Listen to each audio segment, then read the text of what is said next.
Ayun, natumbok mo. Oh, sarap. Ang maghilot, nilamutak mo lang mukha ko eh. Balin-balin na yan eh. Yan. Dito ka, dito. Hindi naman hilot yan eh. Papatay mo yata ako eh. Hindi mo ba alam, itong bagong usong hilot, para yung mga asawa hindi masyadong mapahod. Tapos bali eh. Lambutan mo. Agay. Kung maingay, dami mong sinasabi. Nagpapamassage ka nga eh. Massage natin pati ng uso mo nang ngiti gumandang pakiramdam. Agay. Yan. Ang bagong uso ngayon na natutunan ko sa Facebook na pag daw masakit ang ulo ng asawa, ganyan daw.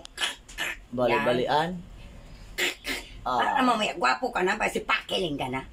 Pero be, may tatanong ako sa iyo. Ano yun? Ano na naman yun? Nung binata ka, sino naghihilot sa iyo? Wala naman naghihilot sa akin eh. Ha? Talaga?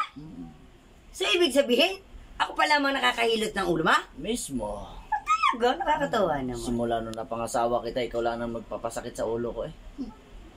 Ganon? Ikaw na maghilot sa iyong ulo. Simula ngayon, ako lang pala papasakit ang ulo mo. Ba't sa buhay mo? Anong nantanong? Tapos magagalit pala. Otot mo!